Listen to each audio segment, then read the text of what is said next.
we're up against the most sophisticated, one of the largest, state propaganda apparatuses ever to exist on this planet.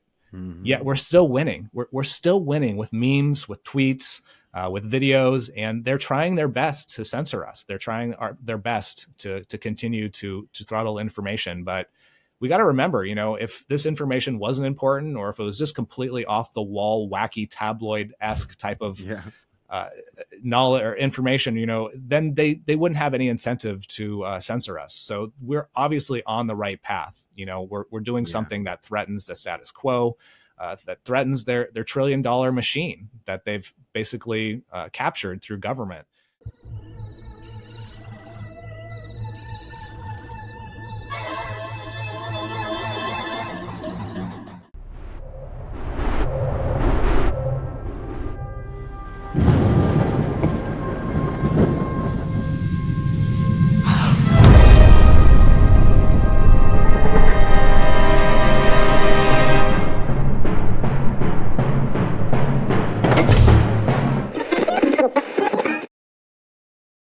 Welcome to Far Out with Faust, everybody. I am Faust Chicho, and today I am honored and excited to be joined by Jason Bassler. Let me tell you about Jason in case you have not heard of him and what he's been up to. He's the co-founder of the one and only The Free Thought Project, and he has been featured in such publications as Reason, Infowars, RT, Rolling Stone, and The Tom Woods Show. Jason's also founder of Police the Police and was called, and I quote, one of the most extensive recorders of law enforcement misbehavior in America by Rolling Stone magazine in 2018. He's also the co-founder of the United for Common Ground Media Summit. I mean, Jason, you may not have heard his name, but you've probably seen his face on a meme. He's an OG in the game. This is a great pleasure and honor to have him on. Thank you so much for beaming in, Jason. I appreciate your time, bro. Absolutely, brother. Thank you so much for having me on. I'm looking forward to this conversation. I've been looking forward to this conversation. And quick caveat, in that Rolling Stone article, they did say, I was one of the leading, recorders of police misbehavior, but they also called me a fringe conspiracy theorist at the same time. So I don't know. It was kind of mixed signals there. Well, yeah, but I think that's just another that's like two notches on the belt. Oh, sure. As far as I'm concerned. But yeah, I would be surprised if they didn't call you that, even back then, Yeah, most definitely. No, they've taken a heavy left stance too over the past couple of years, and I feel like they've probably, in a way, shot their own foot because of it. But that's. I think so. I think a lot of them have, and what's crazy is you wonder how much they're aware of how much they have shot themselves in the foot, how tied together their shoes are.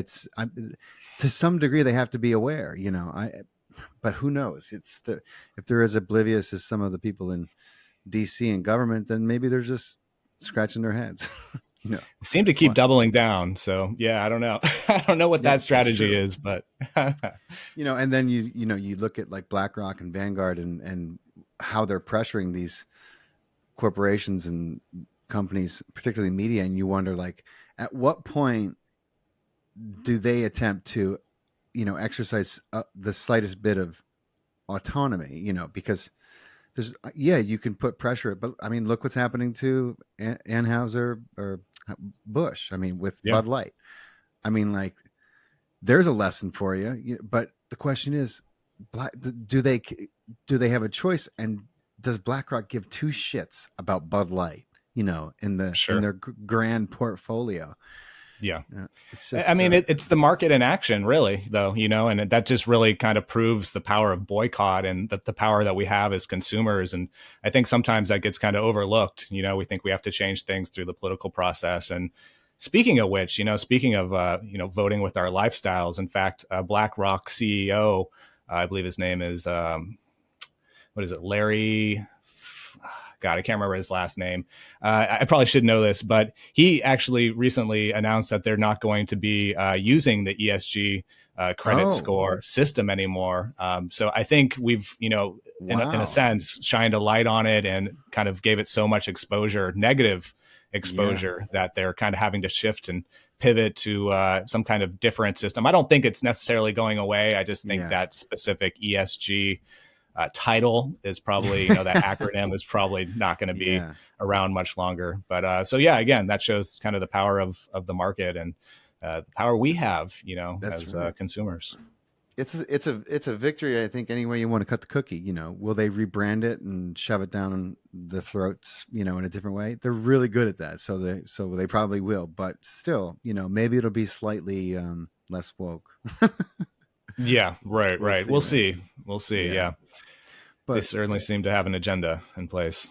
they definitely do, man. It's like, man, trying to figure it out is just endlessly fascinating. It's like just the entire movement, and maybe we'll get into that. But let's start. Uh, uh, let's start a little earlier and focus more on you. Like I said, you're an OG in this space, man. You're a leader in it, and you've been shedding light on so many things that have come to pass over the last few years. George Floyd, the pandemic come to mind. So for those of our listeners who aren't as familiar with your work, can you walk us through briefly how you got started with this incredible project you built and your presence on social media, and your meme game is second to none? Thank you, Take brother. us Thank through you. how that went down. Sure, sure. So yeah, I mean, I guess it makes sense just to start with the origin story, and I'll try to make that part of it brief. But I grew up in the Bay Area. I grew up in California. Didn't really have a good grasp on politics growing up. Throughout my teenage years, living in the Bay Area, everybody's obviously has like a liberal slant. So what I knew was the extent was, Republicans were bad. That was basically it. But there was this kind of element inside of me of like activism that was in my blood. I grew up as like a surfer, skateboarder, kind of punk kind of kid, and there was a lot of places that they would not let us skateboard. They give us tickets, sometimes even arrest us. So I naturally pushed back. It was kind of a small town, so it felt like it was just naturally in my blood, I guess, from the beginning. But later in my early 20s, that was around the same time as the Iraq War, right when we started bombing Iraq and Afghanistan. And so, again, I knew instinctively, intuitively, this was wrong. I wouldn't even call myself, a anti-war activist at that point, but I was still down in the streets. I was living in San Francisco at that time, protesting. And then, I moved down to LA around 2011 or so. I was in the music world. I was in the music industry, but the iPad had just come out, right? This piece of Mm-hmm. technology. It was like this brand new piece of technology. It was hot. Everybody liked it. Everybody wanted one. And so I waited a little bit. I saved a few bucks, and I ended up buying one for myself. And I realized that all of a sudden I had this tool in my hand that I could watch these YouTube videos, I could read these ebooks, I could do an immense amount of learning through the internet. And in the age of information, ignorance is a choice, right? So I basically realized that it was on me to educate myself, to self-educate, and kind of learn about what was going on. And of course, what inspired that was the Occupy Wall Street movement, which is also around that same time, 2011 or so. And for people who aren't familiar with that, it was basically this push that was decentralized, kind of organized. I think it originally started in New York, but then it kind of spread around the country and around the world against the banksters, all the manipulation that was going on. That was just a couple of years The after the bailouts, 07, oh particularly 08 the bailout. bailouts. Yeah, Yeah. exactly. Right. So I feel like that was probably one of the last times that there was like a lot of cohesive unity when it came Mm. to like a push against the oligarchy. And it's interesting how much the identity politics have shifted since then. Oh But yeah. right. So anyway, around that same time, I found Ron Paul as well, and I had never really been, um, again, into politics. I never really understood, what the left was, what the right was, Republicans, Democrats. Again, so I just took this opportunity to educate myself. Read a bunch of Ron Paul's information, his books, watched a bunch of videos. I was learning about Austrian economics.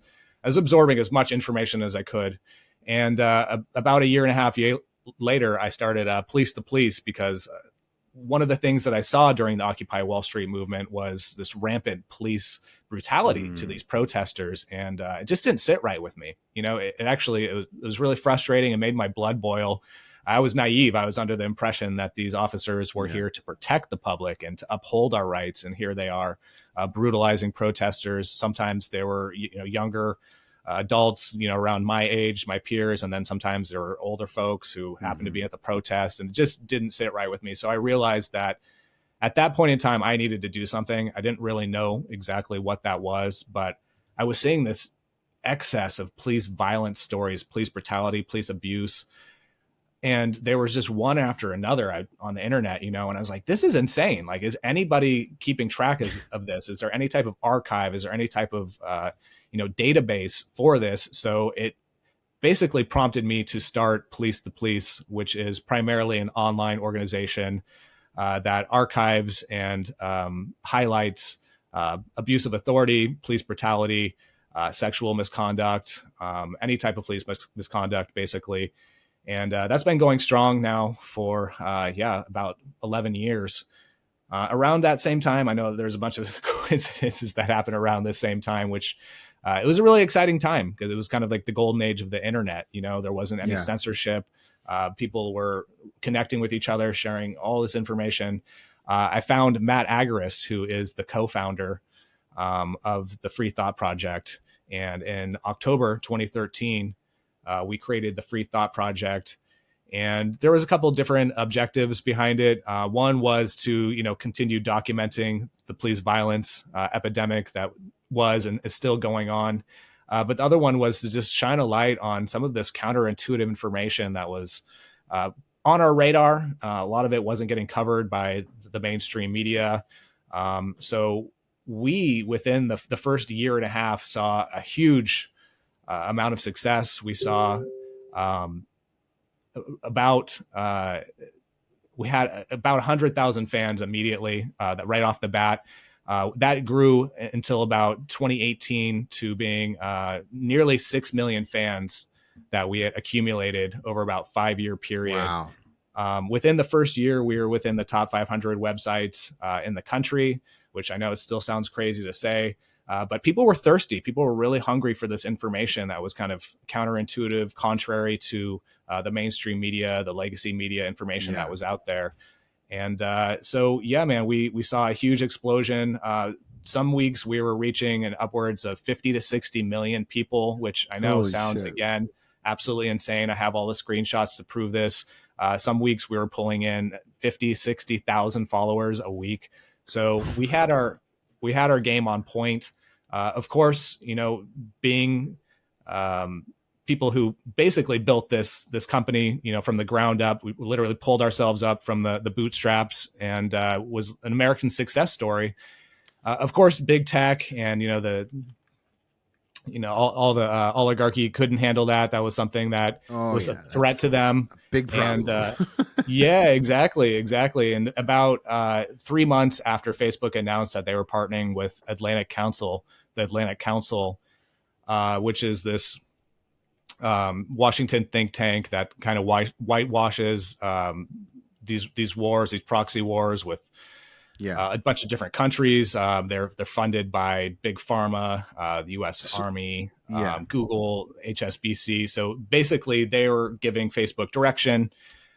We lost 6 million fans overnight in October of 2018 when both Facebook and Twitter took us down on the same day within hours of each other. So you remember the big purge. The purge is what has been dubbed. Roughly 800 different pages and accounts were taken down that day on Facebook, mostly like anti-state kind of dissident accounts, people who are questioning the narrative. So that was a game changer for us. Overnight, we had to let go of our entire writing staff. We had 7 writers at that point. We had 3 people on our social media team who are, creating a bunch of killer content, and we just couldn't afford to pay them anymore. So I guess I'm one of the few people that could say, they had their livelihood, their organization, their business destroyed by, these big tech. By censorship. Absolutely. These conglomerates. And now that we know, through the Twitter files, they were actually colluding officially with government to do this. So in many ways, we feel vindicated. We were saying that's exactly what's been happening, and we called it. We even predicted that we were going to be taken down. And a few months, after Alex Jones, we were. So yeah, I very much appreciate you giving me a second to explain that, and also recognizing that we have been in this for a long time, because there's been several new waves of a bunch of different Yes. journalists and activists who've kind of come on the scene, and in many ways, they've kind of overshadowed us, I guess you could say, and that's what we want. We want more people talking about this stuff, Yeah. but we've also become a little less relevant within the whole entire process. So Yeah.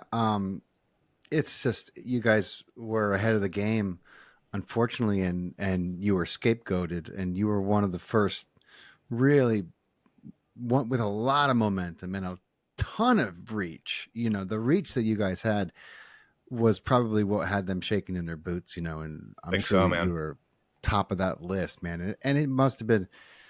Look, I've gone through a few accounts, but none of them, and even when you have anybody who's had even a small account that gets, either hamstrung by censorship and red flags, but to take that loss and then to keep going shows incredible resilience, and determination and heart. And I mean, like, that I can't imagine how bad that must have been, like, to try to deal with, emotionally after all the work. So, but you guys picked yourselves up and you kept going, and you're rebuilding, and things are coming to light now. And it's, as a constant, back and forth between, when are, are people going to take action, and will the people in the government who understand the Constitution actually make enforce it, or will we continue to pretend like it's just a bunch of words that we don't really have to live by in this country? I mean, I don't know Sure. if you saw Bobby Kennedy talking yesterday. He said they wanted to censor this meeting on censorship.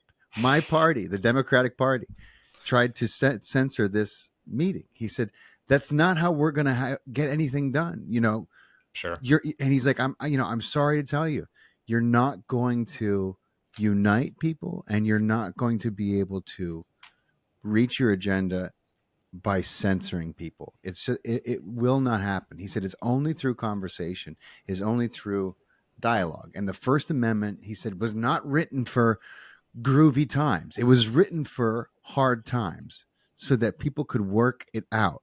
And I like Bobby. I've liked Bobby for years because he's the only one willing to call out some of the, you know, really, really questionable practices in the healthcare industry, and the pharma and all that, and the environment and the polluters. He's been, fighting the good fight his whole life. People don't really know who he is and where he's been about. They just think he's a Kennedy. They think he's a career politician. But I've been a fan of Bobby for a while. I could care less that he's running for president. People are like, "Oh, you're Democrat now." I'm like, dude, I'm not. Call me whatever you want. I just think Bobby Kennedy is a great guy. Like, I'm not going to Sure. buy into the left right nonsense because the corruption on both sides leaves me feeling dirty, and I don't, Right. get Sure. involved in it. But Yeah, it'll be interesting to see how things play out with him. The media is already oh attempting yeah, to poison the well. And, I think we've all seen that coming. Unfortunately, I don't think the normies are really too keen to that yet. I mean, yeah, and there's still plenty of people who are taking, the propaganda at face value. oh And, yeah, so, but it'll be interesting. I don't think, there's been some speculation that he might shift at the last second to like more of an independent political stance. I don't know. I yeah, think the time's running out for that, but it'll be interesting to see, how that all plays out. I agree, and I actually even applied to be part of his social media team, nice, and yeah, I guess it didn't work out. But I felt like I had some experience and would have loved to have been a part of that. yeah, Just to try to build that, but also at the same time, like he's already got this wave that's formulating behind him, and it's great to see his numbers continue to increase across the yeah, board on social media, and rightfully so. As you said, he's speaking the language that people want to yeah, hear. He's saying the things that we're just not being told. Some of it might be a tad bit exaggerated, or and again, like I yeah, don't. That's a tactic that's common throughout politics, and I believe his heart is in the right place. at the Yeah, end of the day, you absolutely. know. Absolutely, I do. And it's very interesting to see how he's starting to catch on with people on both sides of the aisle, because like his father in many ways, maybe not so much his uncle. His uncle, you know, a lot of people loved his uncle, but there was people who hated his uncle. Now, why they hated his uncle is is a good question. You know, there's a lot of propaganda going around, and people didn't like John. You know, but by the time Bobby, was the last one standing, people loved Bobby. They didn't think he had a chance in hell of winning, but he was about uniting the country. And he started to have success doing that. So it's interesting to see Bobby, who, people are like, the fuck is wrong with his voice? I'm like, dude, the fuck. I'm Like the like, last thing you need to worry I about. know, right? They're like, he sounds like he's going to die right now. I'm like, listen, he's in a lot better shape than what we got walking around in Washington. All right. Trust me. His health is fine. His voice, he's got challenges, which he usually doesn't talk about it. But I've heard from people who know him that actually that's from an adverse reaction to the V word, the Oh wow. not, yeah, that's my friend told me who's known him for a long time. She said he had an adverse reaction to the swine flu, Hmm. but to that, they rolled that one out. Remember that Yeah. one? Yeah. Oh yeah. Oh yeah. And then like two people. H1N1. Yeah. Well, no, before that, the first swine flu, I think Carter was in office. Oh, okay. Yeah, Yeah. that's probably pre my time, but sure. They had a Interesting. big, I mean, they got in so much trouble because they did what they did 3 years ago, except as soon as it rolled out, the adverse effects were, I mean, it was so, believe it or not, that vocal thing is neurological. It's not a physical, but it's a, and it was common for that batch, the swine flu. At Interesting. least I read that and I heard that, and I've heard Wow. of people finding different ways to try to overcome it, but there was a lot of neurological adverse reactions to that, including paralysis. I saw like a lot of people. I saw this old, not 60 Minutes, but God, what was his name? He was always like on the forefront when they had real reporting, and this was like 6 months later. They pulled that after Mm. two Yes. people, Right. Right. Right. Sure. died. Isn't that amazing Yeah.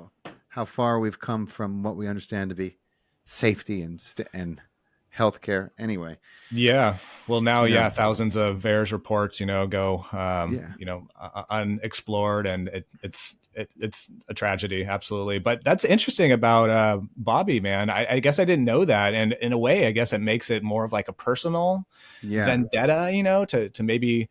But the interesting thing about him is like we have to remember he's not like anti-vax. He was specifically anti-COVID vaccine, and I yeah. think he has expressed some concern about other vaccines too in Oh the yeah, past. Which is logically consistent with his position and with what he's done. But I know he hasn't. I think he spoke at Pork Fest recently. I'm not sure if you're familiar with that. It's like a huge festival for libertarians in New Hampshire, and um, I have to check it people out. Yeah, yeah, people had like mixed feelings, and I think people kind of within my sphere have some mixed feelings about Bobby just because a few of his stances on a few of these things, yeah, and the guns specifically and gun rights and stuff. But I feel like he's adapting. I feel like he's aware of these things, these yeah, criticisms, and so he's at least trying to shed light on exploring them and trying to understand them, and actually articulating his position on them, which is something that you would never see somebody like an establishment candidate like I no, don't know, like a Mitt Romney or like a Biden ever do. or even a So DeSantis. I think to a sure, large degree. Yeah, right. So I give him credit for that, and we're always going to be critical. Libertarians are probably one of the most critical groups of yeah, people ever. So in a way, I get it. And I love that about libertarians because, we're always trying to dissect, what the proper path yeah. is for freedom and truth and all that stuff. But, Yeah, I'm right there with you, man. I hope Bobby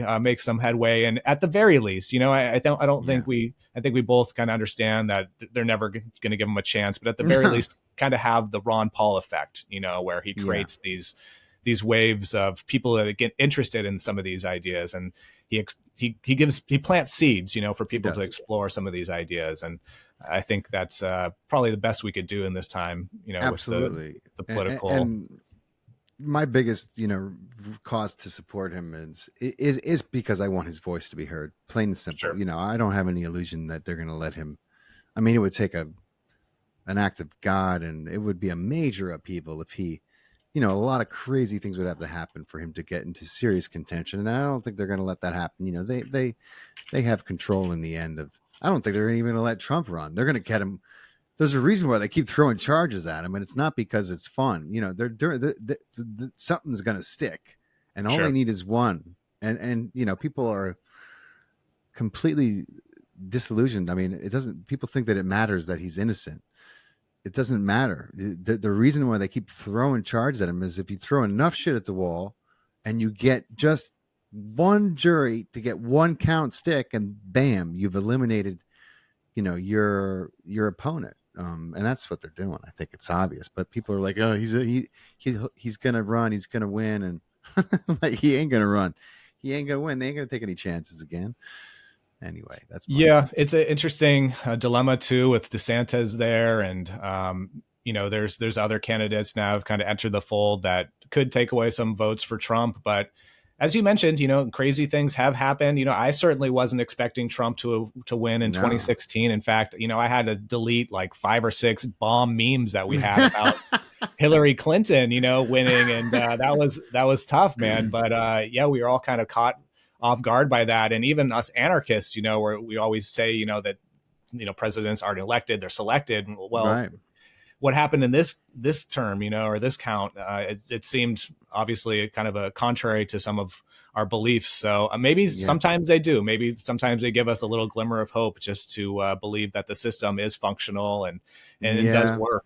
So, but along those same lines, a lot of the people who are still supporting Trump all were crying a foul when the last election happened, and rightfully so. There seemed to be a lot of shady Yeah. business, going on with the counting of the votes and all that stuff. But I don't know. At some point, we have to evolve, right? Like some point, we kind of have to realize that maybe this isn't our best interest to continue playing these games and Yeah. kind of see the chess moves before we participate in them. I mean, if they want people to actually participate, I mean, in mass, besides to get like the small portion of the population that actually shows up to vote, Yeah, the rest of the people, are either too busy trying to put food on the table or have absolutely zero faith in the system yeah, and could give a shit less. No, because they know that no matter who's elected, nobody's going to change anything for the better for them. You sure. know, there's been virtually no one in their lifetime that's done that. So why would they believe that? They kind of tuned out. But I always say this, and I really learned this from just talking to David Icke, and he mentioned it in his books, and he's just like, why would you take away paper voting? At least if you have paper voting, you can hire people and put redundancy plans in place to make it very, very difficult to cheat. They're still going to try to cheat. They've always Sure. tried to cheat, right? Yeah. I mean, even JFK's election was very, very close. And they say that his father, through his mafia ties in Chicago, helped, throw the, helped just tip that vote in the right direction. And that, which is one of the reasons why he ended up winning. But you really make it much more difficult. And they say, oh, it's too cost. And I was like, how much money have we shipped to Ukraine for no reason? You Right. can't spend $400 million on election integrity. Really? Is Right. that how long are we going to sing that song? We need to go back to something that resembles, election integrity. And it ain't going to be, as long as they have the computers. Give me a break. You're like, the votes still coming in. No, dude, they're not counting the votes. Like the news can tell you all day. That's 2 days later. Like, well, the votes are still. How long does it take you to type something on your calculator and press equals? You know what I'm saying? Like, The Sure. votes are in. What they're doing is trying to figure out how they're going to spin their result they want, like it just blows my mind. People just like, well, I guess it's only been 3 days. We should know soon. Wait a minute. What do you think is happening? You know what I mean? Like the votes all had to be in at a certain hour.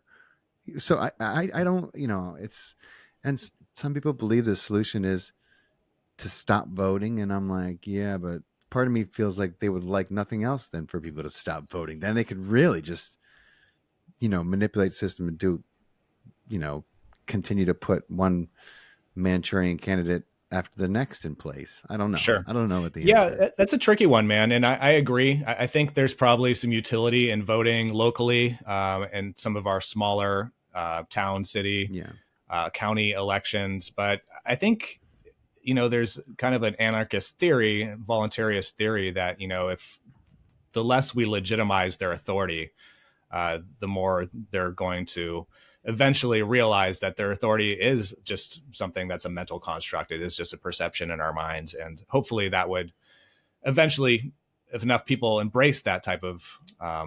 understanding, then, we could shift.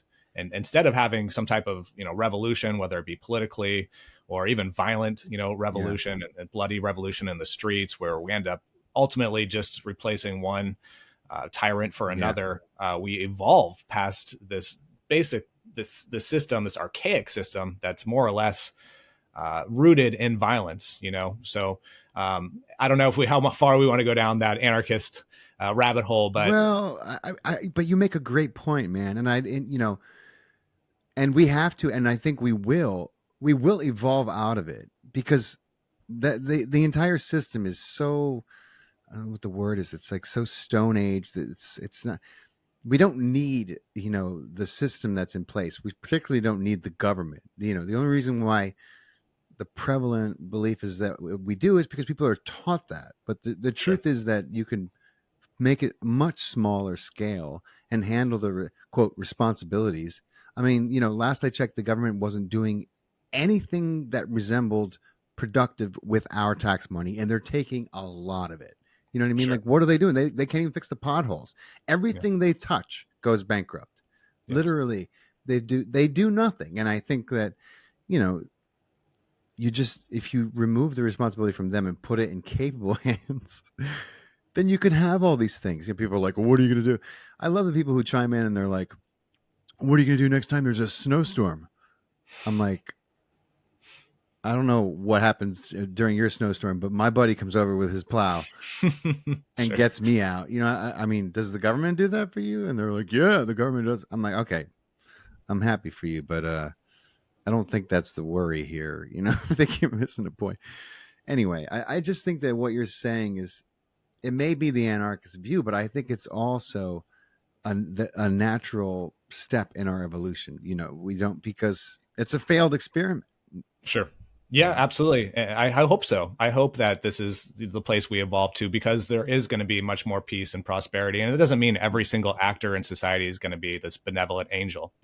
That's No. unrealistic. But if we can de-incentivize the institutional violence that's become systemic throughout society and multiple uh, aspects, then that's one step closer to having a peaceful world. And I'm all for that. And I mean, I could go down the line, whether we're talking about taxation, and how that's extracted from people. I mean, that's extracted from the barrel of a gun. That's violence. Yeah. That's what they claim is the monopoly on the initiation of violence.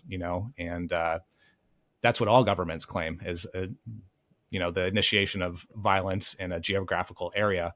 And on top of that, they also claim to be the arbiters of all cases of conflict, including, conflicts that involve themselves. So Right. they kind of have this double edged sword here, where they're infallible. They give themselves these rights that we don't have, while That's also right. taking our tax money and saying that they're protecting us, protecting our rights. And Protecting our safety, protecting we our could talk about freedom. we could talk about police. They have no legal obligation to actually protect citizens. They have a legal obligation to uphold the law. I mean, that's been ruled in the court several times. Warren versus DC, and a Wow. few others, even right after some of these recent shootings.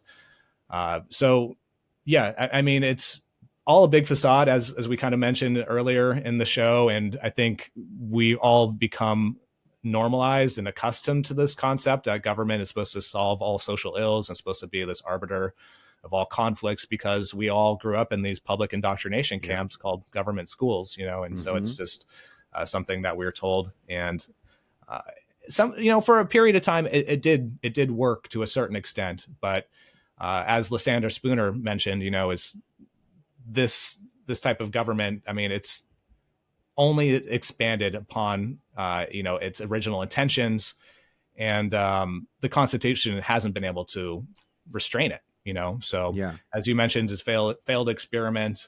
We're in the largest, most violent and dangerous governments in the history of humanity. So Yeah. to a certain extent, our tax dollars, fund that, and that's frightening. I don't want to participate in that. So um, I hear you. that's part of the reason I call myself an anarchist. And I know sometimes that word has a negative connotation associated to it, but I love always exposing some different audiences to some of these concepts, because logically, morally, and intellectually they're consistent. You can't really argue against them, especially if you're for unbridled freedom, which I Yeah. support. So No, I do too. More and more, I find myself firmly in the camp of libertarian, and I know that'll get me on most government lists these days, but I could care less. It's just where I stand. I identify more and more with that part. That you can pick and kind of choose certain parties at certain times, and they seem to be ever changing. And it's like these days you can't tell. I mean, what yeah, was once a quote, that discussion's kind of a dead horse at this point, because most people in that camp don't, they're so propagandized into righteousness and outrage that they don't see it. They're not conscious of the fact that what they're doing is literally, they're going around screaming in people's faces, insisting things be their way, while they call other people fascists. It's like they can't see themselves at all. But you know, I excellent. it's mind blowing. But I want to bring the discussion back to you, my friend. It's it's incredible what you've done. And Rolling Stone has said that you're, as I mentioned, one of the most extensive recorders of law enforcement misbehavior in America. But you've done something way more remarkable and really too rare these days. You've added inspiring articles and ideas to the Free Thought Project as well, and it's like a true the dynamic is very yin yang, and it's a model that deserves a lot of credit, in my opinion, these days.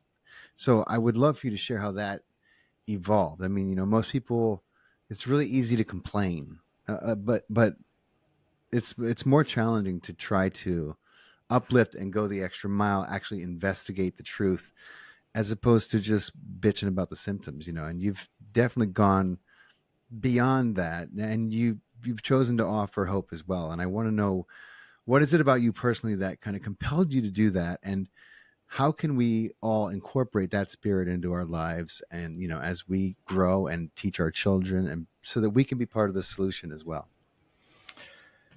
Well, brother, thank you for the kind words. And yeah, you frame that. I appreciate the way you frame that. Uh, I think we have to have an unrelenting, eternal optimism. And if we don't, we're already defeated. We're already self-censoring. We're already one step behind, their tactics, their playbook. So we have to remain optimistic. And I think part of this is a spiritual war. It's a psychological war. They're trying to wear us down with the censorship. They're trying to wear us down by making us believe what we're doing is futile. They could just delete us any second. Maybe I shouldn't post this. Maybe this is too controversial. Maybe it has that one buzzword in there that the algorithms are going to red flag and pick up. But I don't think that's the key, right? And you mentioned how we didn't stop. We didn't stop, and we got knocked down, pretty hard. It was certainly a life trajectory changer in 2018 when we had all of our pages and accounts taken down. But we realized that if, we were to accept defeat, that means that we have to consciously stop doing what we're doing. And even though we recognize we're never going to get back to being in the millions, we're never going to have a million fans again. They've already engineered this for that to never be the case again. We could still continue putting out information day after day, being consistent. And hey, we might change a couple minds here and there. We might get a few messages saying, hey, you really inspired me to look into this information. Hey, you totally changed my paradigm about how I think about politics. Hey, the information that you put out there, it inspired me to go down to, whatever and protest whatever. We get these messages occasionally. And it's that type of spirit, it's that type of mentality that makes me continue doing this. So I know ultimately that we are winning this information war. Yeah. We're up against the most sophisticated, one of the largest, state propaganda apparatuses ever to exist on this planet. Mm-hmm. Yet we're still winning. We're still winning with memes, with tweets, with videos, and they're trying their best to censor us. They're trying their best to continue to throttle information. But we got to remember, if this information wasn't important, or if it was just completely off the wall, wacky tabloid-esque type of knowledge or information, then they wouldn't have any incentive to censor us. So we're obviously on the right path. We're doing something that threatens the status quo, that threatens their $1 trillion machine that they've basically captured through government. So to me, that's what's inspiring, is that we are winning this, and it's a hive mind. It's all of us on the internet. It's all of us doing individually our part. Maybe we're not reaching the millions of people that we used to, but there are people who we've inspired that are now, and it's this connected kind of process. Absolutely. Where we're all sharing information. We're all bringing up our intellectual understanding of what's going on and how to change things. And so we focus heavily on solutions at the Free Thought Project. In fact, at the end of all of our podcasts, that's what we focus on. We talk with our guests. What is the solution to this? How can we fix this? What's the path forward? Even at the top of our website at thefreethoughtproject.com, there's a solutions tab there. So we're very much big on solutions, but even more so, it's just keeping that optimism, remaining white-pilled throughout all this, because ultimately at the end of the day, what they're trying to do is damper our spirits and make us believe that we're not being effective in this information war. Yep. And they do a good job of giving that impression, but it's an illusion, Absolutely. It's totally an illusion. And you can tell that it's almost like, you ever see those nature videos, and do you ever see like when the great white breaches the water to go for the seal? It's sure. There's those crazy videos of the South African coast. They call it Seal Island, and the seals have to cross the island to get back to shore, and they're really great swimmers. But what the great whites have learned to do is they stay really, really deep, where the seal can't quite make them out. Mm-hmm. And they're super stealth, and I know because they, there's once they saw the sharks doing this, they would drag cameras on fake seals so that they could see what the hell was going on, and then the sharks would come from the depths, and they would swim straight up with such velocity and power that they would literally catapult their entire bodies into the air, and like you would see these 12, 13 foot great white sharks literally breach straight up out of the water like a bullet, and it's just crazy to see. So most of the time the shark would get the seal, but sometimes the seal would just at the last second sense that shark coming and just get out of the way, and the shark would miss, right? You see the shark flying out of the water, and the seal's like, fuck, the seal just starts going into these amazing kind of acrobatic flips, because the shark doesn't give up. The shark's going to use the last of its energy to try to grab that seal, hoping that it's exhausted itself too. But the seal almost always gets away if it can escape that initial, attack. And what's going on with the censorship and the way that they're trying to, you know, squelch the conversation and the truth reminds me of this, this little thing that happens between the shark and the seal.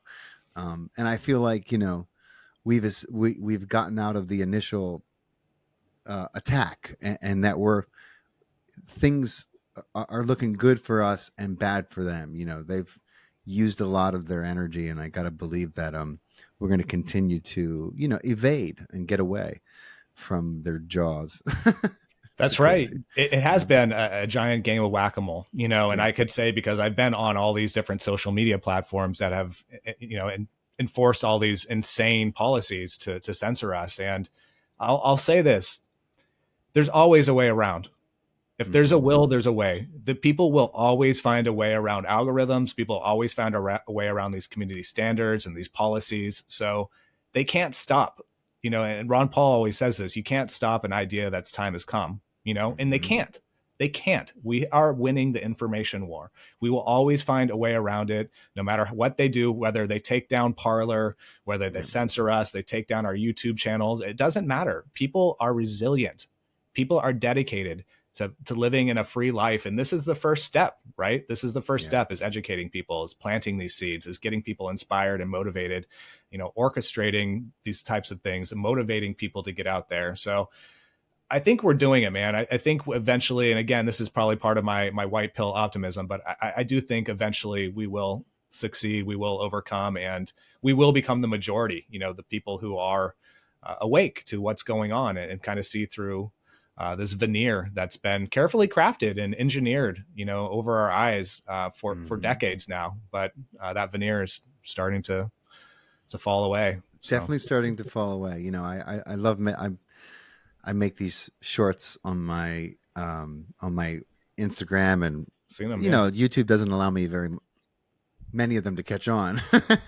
yep, But people are like, God damn, they were like, I didn't fucking is that true? And I'm like, it's absolutely true. You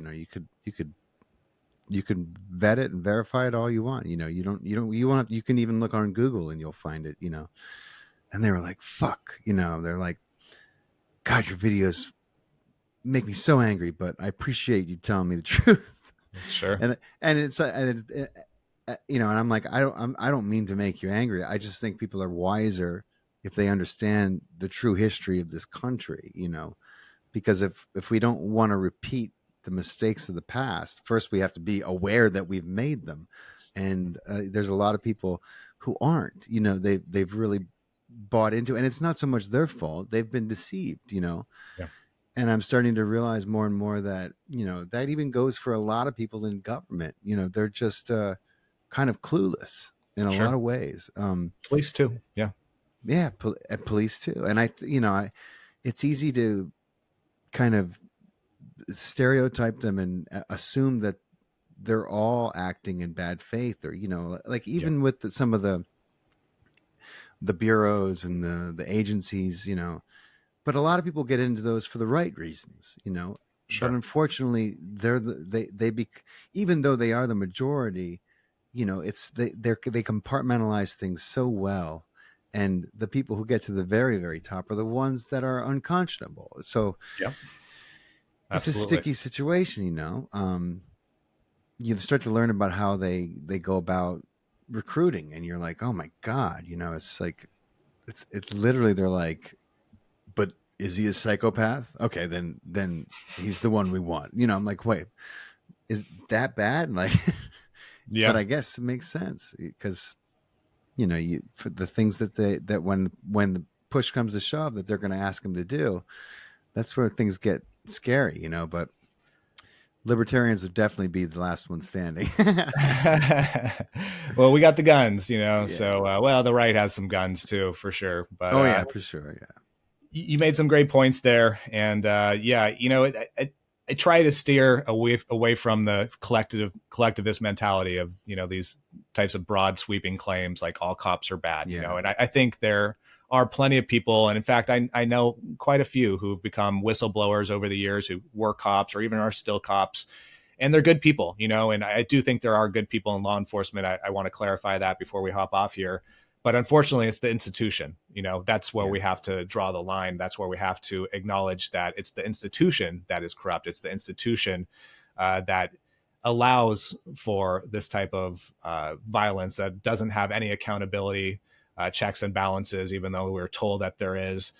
So we have to make that distinguishment, and I think the more that we do that, we recognize it's not necessarily the individual, right? It's the institution. The more we do that, the more we're probably going to be aligned with truth and heading in the right direction. Yeah, absolutely. It's like that would be like my last question to you. What we saw how things went down in the last few years. You see the partisan bias and how it is instilled upon the police, with and just the amount of Marxism that has come into play with certain organizations being propped up.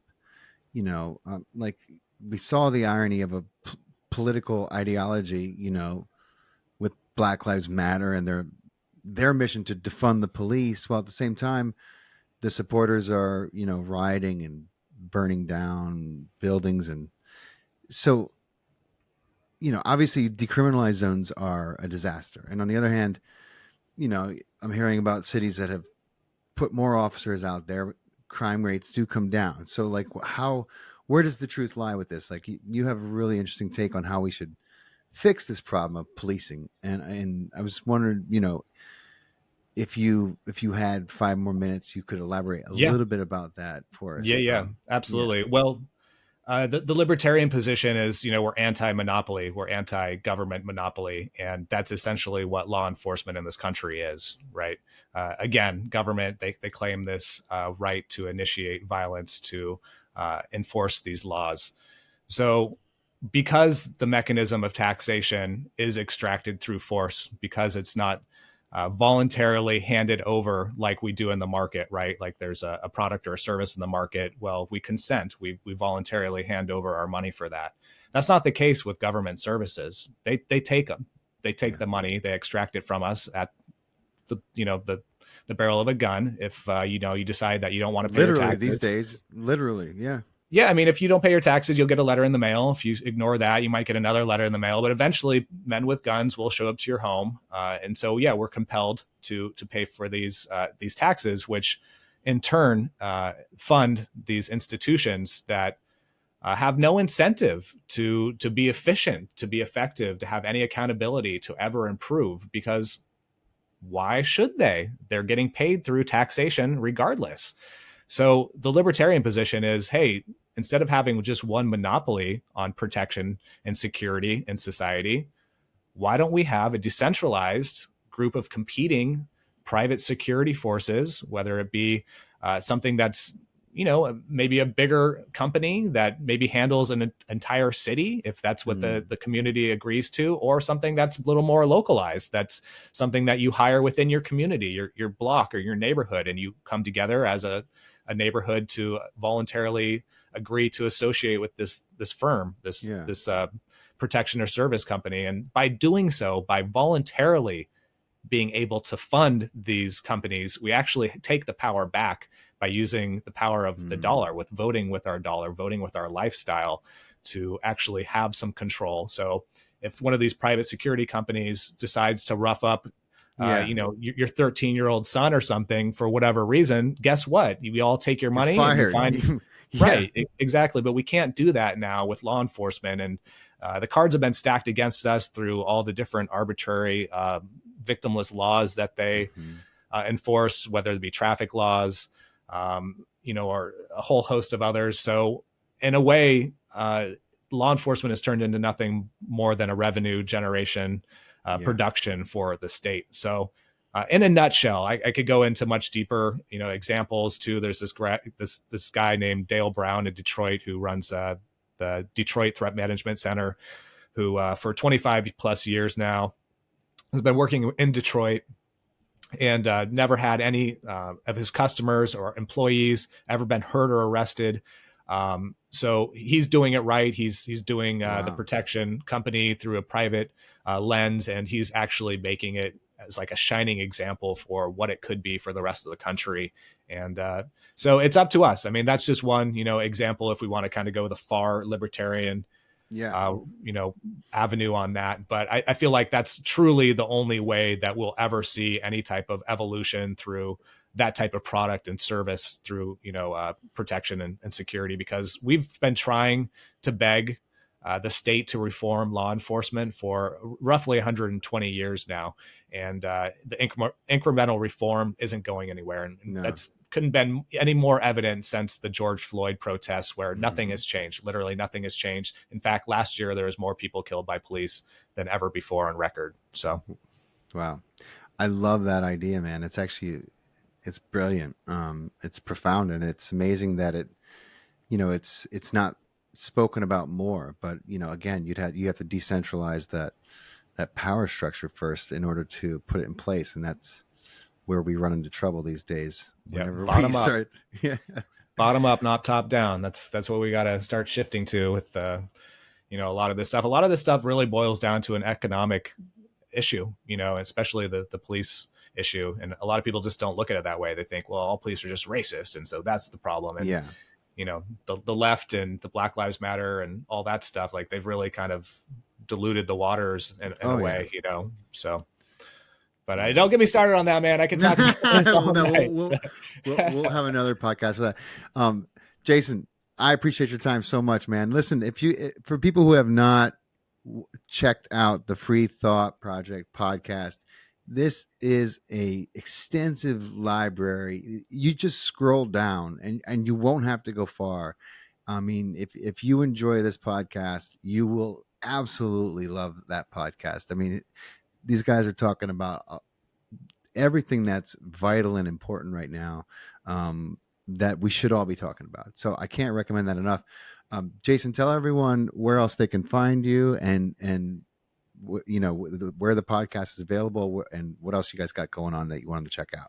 Sure, brother. Yeah, appreciate that, man. So our main hub is the freethoughtproject.com. From there, you could find the podcast at the tab. But my two main social media platforms are my Instagram account, which is at jason.e.bassler, and then Twitter at jasonbassler1. Otherwise, I'm on literally every other social media platform you could think of. I think we're on like 15 or 16 different social media platforms, just because, I'm never going to stop. Like, you can't silence me. I'm going to spread the net far and wide. But other than that, we actually do, it'd be awesome to plug this really quick. We actually do have a children's book coming out. Oh, cool. We just got the digital copy finalized. So we're going to be teaching kids their rights, kids ages about 7 to 11 or so. We're going to be teaching them their rights. It's going to be a whole series called Little Free Thinkers. And hopefully, if this one does well, we could do others. Again, more in like the libertarian anarchists kind of vein, kind of spirit. But yeah, so definitely check that out, guys. littlefreethinkers.com. And that's really exciting. Hopefully that will be out within the next few weeks. But otherwise, thank you so much for having me on, brother. This has been a great conversation. Absolutely, bro. I'm getting the book. I'm going to be reading it to both my youngsters. I'm looking Awesome. forward to it. That's exciting. Congratulations on that. It's a great idea. Yeah. And thank you, bro. I'll let you know when this is going to premiere, and we'll include links to everything that people can find you across the all your social medias in our video description. And I appreciate your time, bro. It's been awesome. Yeah, that was fun, man. It was great. Have a good night with your family, and I'll be in touch with you, man. I appreciate you.